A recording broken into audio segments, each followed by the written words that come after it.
Puji Tuhan, salam sejahtera dalam kasih Tuhan Yesus Kristus. Jumpa kembali Bapak Ibu Saudara, jemaat yang dikasih Tuhan, dimanapun saudara-saudara berada. Dan jemaat GPD Sola Gracia Pusparaya Bogor. Kemurahan Tuhan kita bisa jumpa kembali untuk kesempatan ini. Untuk sama-sama kita diberkati Tuhan lewat persekutuan dan terlebih lewat firman Tuhan. Puji Tuhan, sebelum saya menyampaikan firman Tuhan, mari sama-sama kita berdoa. Mari kita berdoa. Bapak, kami bersyukur untuk kesempatan ini. Engkau baik bagi kami sehingga kami boleh ada di hari ini menikmati kehadiran Tuhan dalam persekutuan. Walaupun hanya melalui tayangan video ini, Tuhan kami minta biar pengurapan Tuhan jadi bagian kami, baik hamba-Mu maupun setiap jemaat Tuhan yang mendengarkan tayangan ini. Kami perlu firman-Mu, firman yang berkuasa dalam kami. Kami bersyukur ya Tuhan, kami rindu untuk diberkati, sebab itu berfirmanlah, pakai hamba-Mu, beri hati kepada setiap kami semua, tanah hati yang subur untuk ditaburi oleh firman. Di dalam nama Yesus kami siap dengar firman-Mu. Haleluya. Amin. Puji Tuhan. Bapak Ibu Saudara, renungan firman Tuhan pada kesempatan ini terdapat dalam kitab Matius pasal 24 ayatnya yang ke-42 berkata demikian. Matius pasal 24 ayat 42 berkata demikian. Karena itu berjaga-jagalah sebab kamu tidak tahu pada hari mana Tuhanmu datang. Saya ulangi. Karena itu berjaga-jagalah sebab kamu tidak tahu pada hari mana Tuhanmu datang. Puji Tuhan. Bapak Ibu Saudara-saudara, hidup yang kita jalani ini adalah hidup sebuah penantian. Bagi setiap orang yang percaya bahwa penantian yaitu menantikan kedatangan Yesus pada kali yang kedua. Puji Tuhan. Dan di dalam penantian ini firman Tuhan berkata berjaga-jaga. Saudara-saudara, berjaga-jaga. Mengapa begitu penting untuk kita berjaga-jaga? Ini tentu memberi arti dalam hidup kita untuk kita tidak tidur dalam pengertian kehidupan rohani yang tidur. Kita tidak malas, kita tidak lengah, saudara-saudara. Tetapi adanya satu kehidupan yang aktif di dalam kita melayani, mengiring Tuhan, tetap hidup setia kepada Tuhan. Ayat berkata karena itu berjaga-jagalah. Lalu apa makna dari kata berjaga-jaga di sini? Saudara, kata berjaga-jaga di sini memberikan juga sebuah pemahaman kepada kita di dalam konteks tentang situasi dan keadaan. Bahwa apa yang kita sedang hadapi dalam hari-hari hidup ini adalah hari-hari yang jahat. Saudara, ketika kita melihat keluar sana, kita melihat, kita mendengar, ada banyak hal yang terjadi di sekitar kita. Kejahatan demi kejahatan, perbuatan-perbuatan yang secara nyata kelihatan, hal-hal yang menjadikan kita berdosa di mata Tuhan. Dalam kitab Matius pasal 24 di sini menulis tentang keadaan akhir zaman. Itu intinya Matius 24. Iya. Dan di ayat yang ke-37 sampai ayat yang ke-44 di sini menulis tentang keadaan yang terjadi pada zaman Nuh dalam perikop yang pembacaan kita tadi. Bahwa pada peristiwa zaman Nuh di situ ditulis bagaimana orang semakin jahat dan sangat jahat. Lalu Tuhan membinasakan orang-orang yang ada pada zaman Nuh kecuali Nuh dan keluarga. Maka di ayat yang baru kita baca tadi, karena itu berjaga-jagalah. Saudara, ini sebuah perhatian yang serius bagi setiap orang percaya, orang Kristen, untuk tidak lengah menghadapi keadaan yang ada di sekitar kita supaya kita berjaga. Hal yang lain dapat kita pahami, kata berjaga-jaga di sini sama seperti seorang berjaga katakanlah dalam sebuah lingkungan, ada security, ada petugas keamanan yang berjaga dari bahaya pencurian, dari bahaya hal-hal lain, saudara-saudara. Maka ada security yang berjaga-jaga dari bahaya-bahaya itu.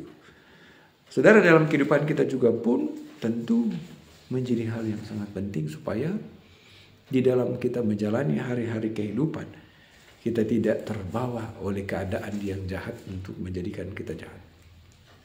Saudara-saudara, karena itu berjaga-jagalah sebab kamu tidak tahu pada hari mana Tuhanmu datang. Dan di dalam kita berjaga-jaga di situ, kita tentu harus mempersiapkan diri. Iya. Apa yang harus kita persiapkan dalam kita menjaga-jaga? Saudara, di dalam tulisan firman Tuhan, sederhana saja. adalah sebuah gambaran tentang 10 gadis, 5 gadis bodoh dan 5 gadis bijaksana. Di akhir dari kisah dalam peristiwa 5 gadis bodoh dan 5 gadis bijaksana, di situ akhir kata dalam ayat terakhir bicara tentang juga berjaga-jaga. Saudara, karena digambarkan 5 gadis bodoh dan 5 gadis bijaksana sedang menanti, yaitu mempelai pengantin yang akan datang. Saudara-saudara, seperti yang di awal tadi saya katakan bahwa kita ini sedang dalam penantian menunggu kedatangan Yesus pada kali yang kedua, yaitu mempelai Kristus. Nah, di dalam kitab Matius pasal 25 di situ 5 gadis bijaksana, 5 gadis bodoh sedang menunggu dalam sebuah penantian, menantikan kedatangan mempelai. Lalu kemudian ketika mereka menunggu dari pagi, siang, sore, nggak muncul-muncul ini mempelai. Sampai pada akhirnya malam dan tiba di waktu tengah malam baru mempelai itu datang. Dan apa yang terjadi? 5 gadis yang bodoh tidak bisa masuk di dalam pesta bersama mempelai. 5 gadis yang bijaksana berhasil masuk di dalam pesta bersama mempelai. Apa alasannya sehingga 5 gadis bodoh tidak masuk? Apa alasannya 5 gadis bijaksana bisa masuk? Kita tahu bersama dalam Alkitab 5 gadis yang bodoh, mereka tidak memiliki minyak dan pelita. Mereka harus pergi cari dulu dan waktunya sudah terlambat. Minyak dan pelita mereka nyaris padam. Tetapi 5 gadis yang bijaksana, mereka memiliki minyak dan pelita mereka tetap menyala. Ini juga bagian dari prinsip hidup yang berjaga-jaga. Bagian yang kita miliki di dalam hidup, di dalam kita menantikan kedatangan mempelai, yaitu kedatangan Yesus pada kali kedua. Minyak dan pelita adalah satu kesatuan, 2 unsur yang memiliki satu kesatuan, saling melengkapi. Saudara-saudara, sehingga minyak bisa menyala karena ada, pelita bisa menyala karena ada minyak. Pelita membutuhkan minyak. Dan saudara-saudara kasih Tuhan itu dimiliki 5 gadis yang bijaksana. Saudara, untuk memberi pemahaman tentang minyak dan pelita, saya mau sedikit berikan sebuah penyampaian kepada kita, bicara tentang pekerjaan Roh Kudus dan firman yang harus senantiasa kita miliki di dalam kita menantikan kedatangan Tuhan. Pelita bicara tentang firman. Kehidupan kita tanpa firman maka tidak layak bagi kerajaan surga. Saudara-saudara kasih Tuhan, minyak juga pun bicara adalah pekerjaan dari Roh Kudus itu yang menghidupkan saudara dan saya. Pekerjaan Roh Kudus itu yang Dia berikan kepada kita, saudara-saudara, sebagai kuasa yang membuat sehingga kita bisa mampu untuk bisa menjalani hari-hari kehidupan. Dalam kisah di situ disebutkan, karena itu berjaga-jagalah, sebab kamu tidak tahu akan hari maupun akan saatnya. Maka memberi kesimpulan di dalam kita, saudara-saudara, bagi orang percaya menjalani hari-hari hidup, miliki firman di dalam engkau. Iya, itu sebagai bagian dari kehidupanmu yang mau berjaga-jaga. Sehingga ketika Dia datang, apa yang terjadi dalam tulisan firman Tuhan? Dikatakan begini, ayat 44. Sebab itu hendaklah kamu juga siap sedia, karena Anak Manusia datang pada saat yang tidak kamu duga. Puji Tuhan, haleluya. Bapak Ibu jemaat yang dikasih Tuhan, di waktu yang terbatas ini, sama-sama kita mau melihat apa yang menjadi pesan firman. Bahwasannya, kita tidak melalaikan hari-hari hidup, waktu yang Tuhan berikan, untuk terus berjaga-jaga dengan memiliki firman Tuhan dalam hidup. Saudara yang dikasih Tuhan, sehingga ketika Dia datang pada kali yang kedua, kita didapati siap sedia. Kita tidak akan tertinggal, tidak akan ditinggal. Amin, saudara-saudara. Puji Tuhan. Tuhan memberkati kita semua, Bapak Ibu sekalian. Untuk kesempatan ini, firman Tuhan yang singkat saya sampaikan.